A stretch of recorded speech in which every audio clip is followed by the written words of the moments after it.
Hallå? Tjena. Läget? Det är bra. Ja.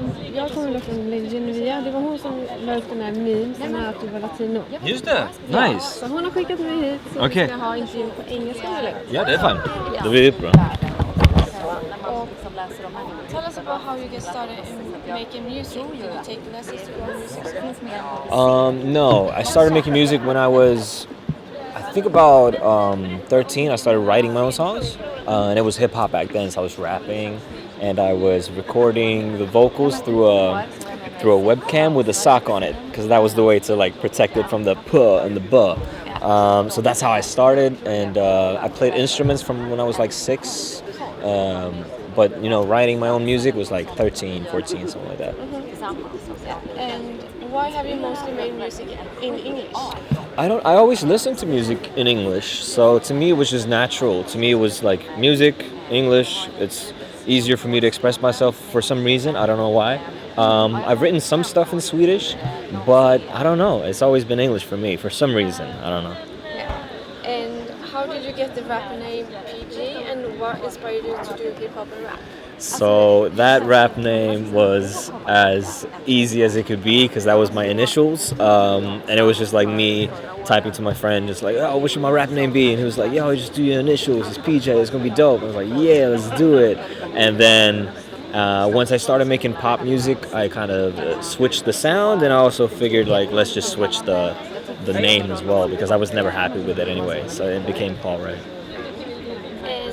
Is it true that you used to be into rap battles, and are you good at freestyling? I used to be in rap battles, yeah. It was always pre-written, so you always knew who you were going against, and you wrote down 3 verses, like maybe a month, 2 months beforehand. So freestyling has never been my strong suit.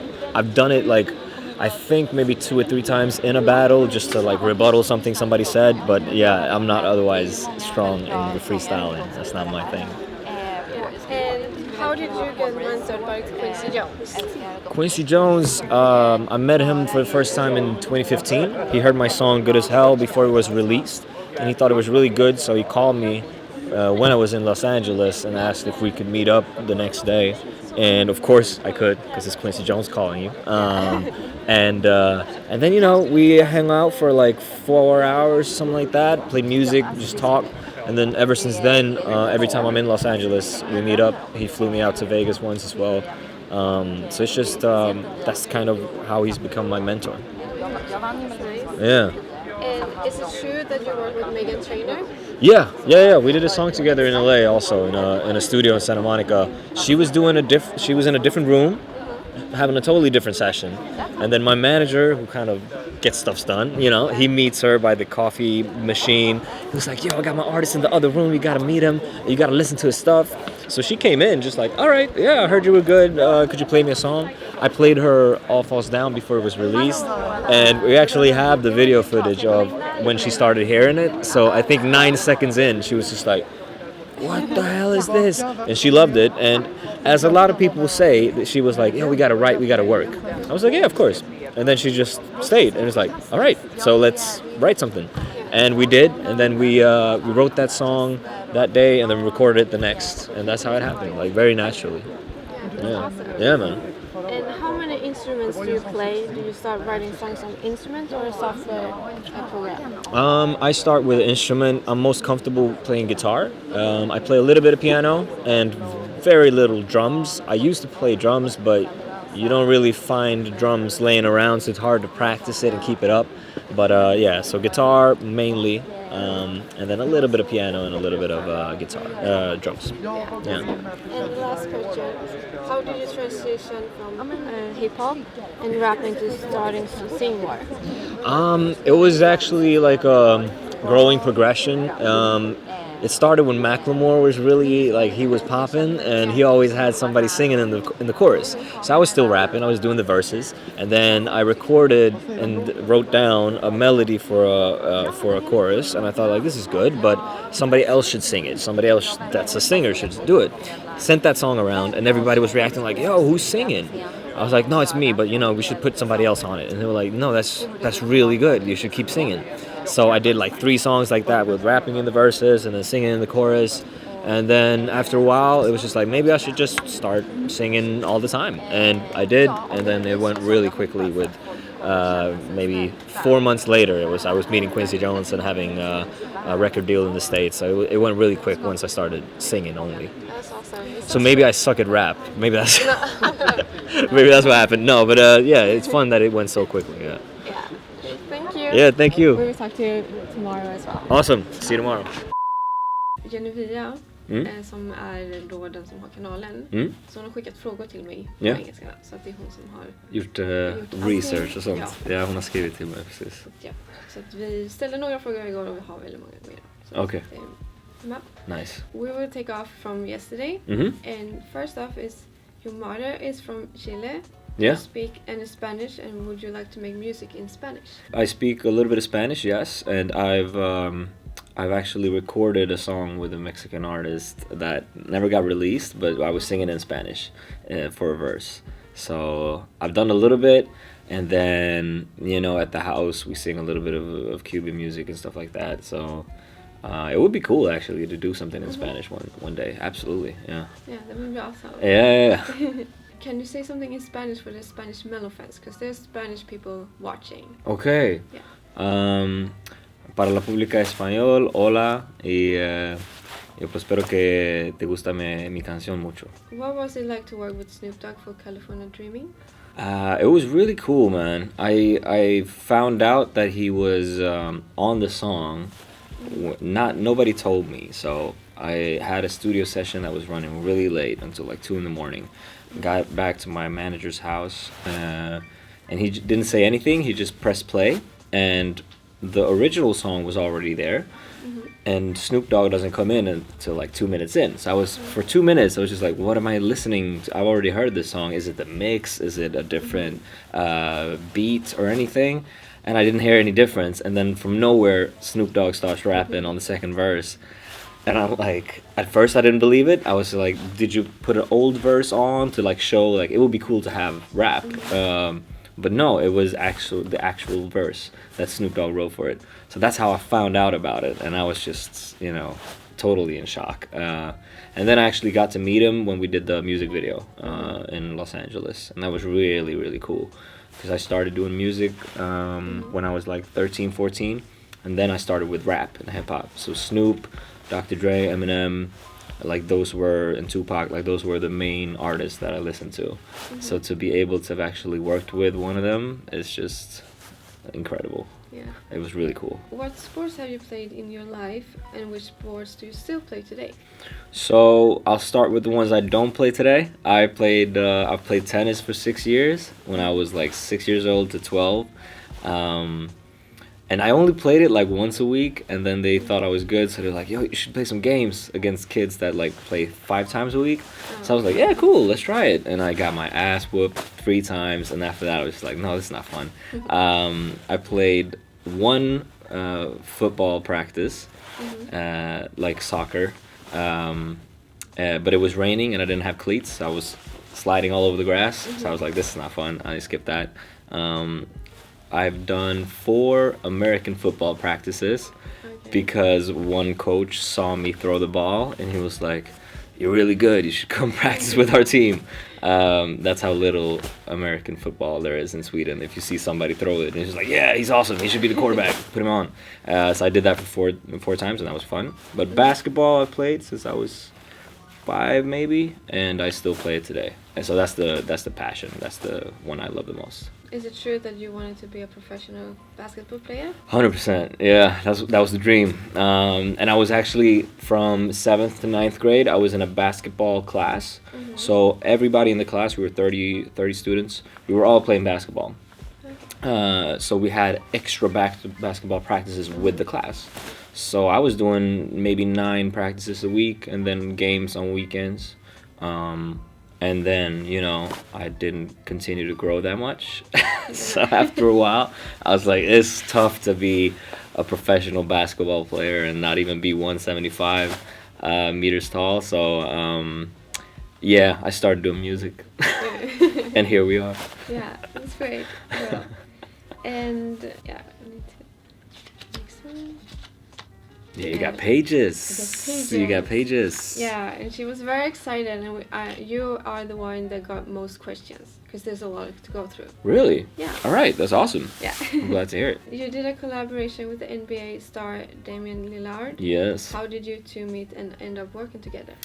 So this was really special. I was in Los Angeles, and again, I was in the studio one night, got a phone call where they send me the song without the chorus because they didn't have a chorus. And my manager was like, you need to record and write a chorus tonight. And I was like, but I'm in the studio and I'm going to work with these guys until midnight maybe. So how late can I send it in? He's like, yeah, tomorrow morning, just something. I was like, all right. Got home, and there I had a microphone.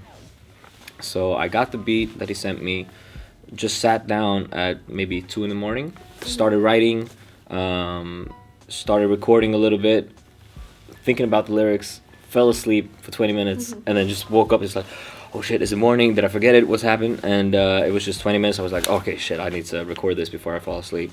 Recorded it sitting down on the couch, sent it at like 4 o'clock in the morning, and then woke up by a phone call at 9 in the morning, like, yo, they love it, it's on, like it's finished. And I was like, okay, I need to record again. And they're like, no, they're using what you did last night in the couch, where you can hear the AC and you can hear, like, it was just, it happened really quickly. And then that song got to be a part of a commercial that even Steph Curry was on, another NBA superstar. So that was insane. It went really quickly. It doesn't always go that quickly, but yeah, that was a really cool experience. Yeah, it's great. Yeah. Most of the music industry is overrun with repetitive songs about love and relationships. Right. And Bigger Than Us is about Other than Bigger Than Us, Yeah. that's me. Yeah, no, yeah. It's about Black Lives Matter, Right. police brutality, and institutional racism. Right. And would you like to write more songs about important social issues? Yeah, I mean, of course. That one felt really natural to do. I wasn't living in the States, but I was there a lot, so I heard about the issue a lot. I thought it was a natural thing to do. Also, with the JBL speakers that were giving out colors, and the whole idea that they had was all about colors in a different way. So that's why I tried to incorporate it in the chorus.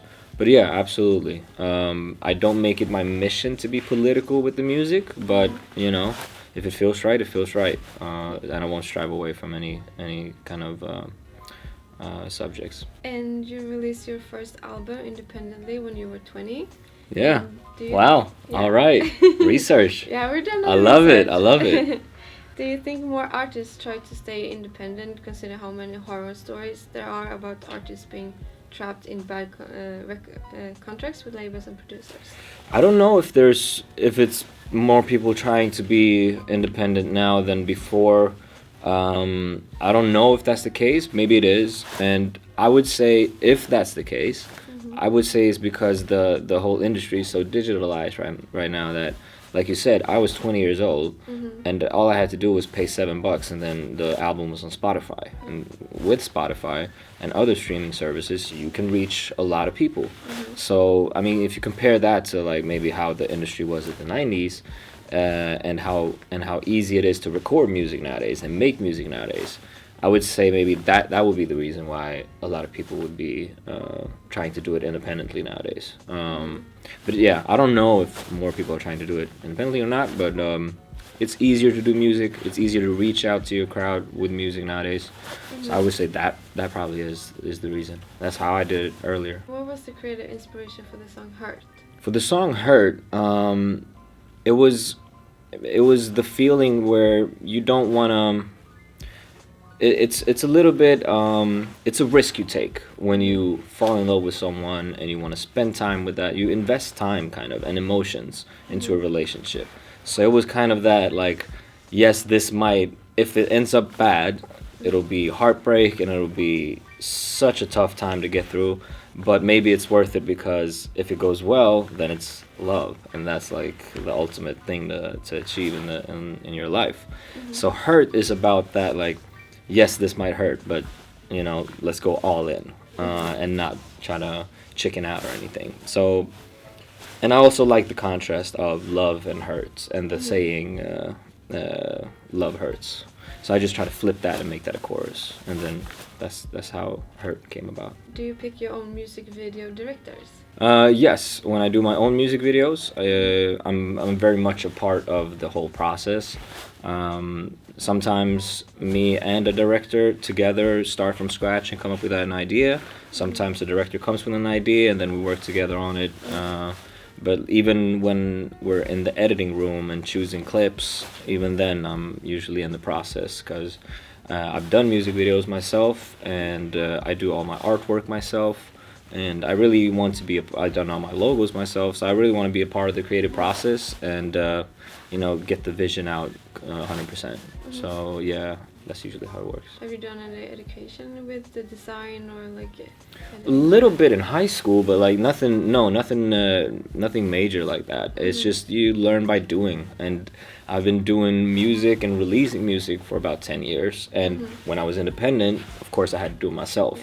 So then I did a lot of artworks, and I was releasing for a while there one song for a week, for every week for 10 weeks, and that had different artworks all the time. So it was like there's 10 artworks, and you get good by doing it a lot. So that's how I learned for the most part. What was the creative inspiration for the All Falls Down? For the music video or for the song? The song. It was about. I can't really say, it's really personal, but it's not my own experience, but it's somebody else's close to me, yeah. But yeah, it was, so yeah, that person doesn't know it yet. Okay. So we'll see, yeah. Yeah. Do you ever visualize how you want your songs to look on film and market them when you're writing them? Maybe not writing the lyrics or my main melodies, but when I'm writing like ad libs or choir stuff, yes. Then I could okay, it would be more effectful, and this effect can also be visualized. I have a segment like that in the song that I'm competing with here in Melodifestivalen, Talking in My Sleep, where when we did that part, I was like, this is gonna visually be really cool, but it's a choir part, not like a main, just me singing. So yeah, for some effects when it comes to the choirs and ad libs, yes, I do. How did you end up opening for Fifth Harmony on tour? So I was signed to Epic Records before in the States, and that was the same label they were signed to. And I had just released the Good as Hell EP. And it was a lot of buzz in the Epic building about it, and they were also getting really, really successful. So we all figured it was a really good match to have me as an up-and-coming artist and them as more of a established artist, just kind of collaborating like that. So it was through that connection, yeah. But it was really cool. Yeah. So we did some Europe tours and stuff like that. It was really nice. I saw some of the vlogs you made. Yeah. It was fun. it was so much fun, and the fans are so nice and lovely, and even intense. Like they really appreciated me as an opening act. So it was really cool to see. It's great. Yeah. It was awesome. And when you mentioned Good as Hell, what was the creative inspiration for the song? It was pretty much just my situation at the time in music industry. I was independent right before I wrote it, and it was just like, you do one song and you want to release it, you send out, 450 emails to each and every music blog. You try to get signed, and you write to different managers and labels, and you want the views to get there, you want the streams to get there, you want everybody to get there, and then I was just doing everything on my own. So it was just like that struggle and that hard work. It was getting past that, because now I had a record label. Now I had my friend John Alexis, who's the producer. We started to collaborate more and more, so it felt like, okay, now we're getting somewhere really nice now. And it was just like that momentum to going from somewhere tougher and then to someplace better. That was the inspiration for Good as Hell. Yeah. And consider how much international traction you already have. Why are you doing Mellow? I want to focus on the home crowd. I think at the start of my career as Paul Ray and not the rapping part, when I was PJ, I think a lot of people didn't know that I was from Sweden, that I was Swedish. Like they thought because I had a record label in the States, that I was American. My name sounded very international, so I just think a lot of people thought that I was American. And now now I'm signed to Warner Music in Sweden. Now I live in Sweden again, which is really nice. So now I just want to focus on, home court, getting some love from Sweden. So that's why I thought Mello was a really good fit. Tell us about Talking in My Sleep. Yeah. Was it written specifically for Mello, or did you decide to submit it after it was finished? It was like right after it was finished, I thought like this is a perfect song to introduce myself to the Swedish crowd. And do you have any creative directors hired specifically to work on your number? No, I already made the artwork, so I knew that this kind of color and this kind of palette and just the world should kind of see, or not the world, but the kind of, the world inside of the performance should kind of reminisce of the artwork. So I knew that, and then I had a couple of ideas myself. Me and SVT that does the whole Mello, we all met, and I described my vision for 10 minutes, and they were like, that's pretty much exactly what we thought about the performance. So we were on cue right away. So I didn't think it was necessary to bring in any external art directors, but because Sasha and Lotta, the performance directors here, they're really, really good, and I feel really comfortable working with them. Are you releasing a music video for Talking in My Sleep? I think so. That's good. I hope so. Yeah, we have so too. Nice. We have. And what can you share about co-writing with Ellen and Simon Mello's song Surface?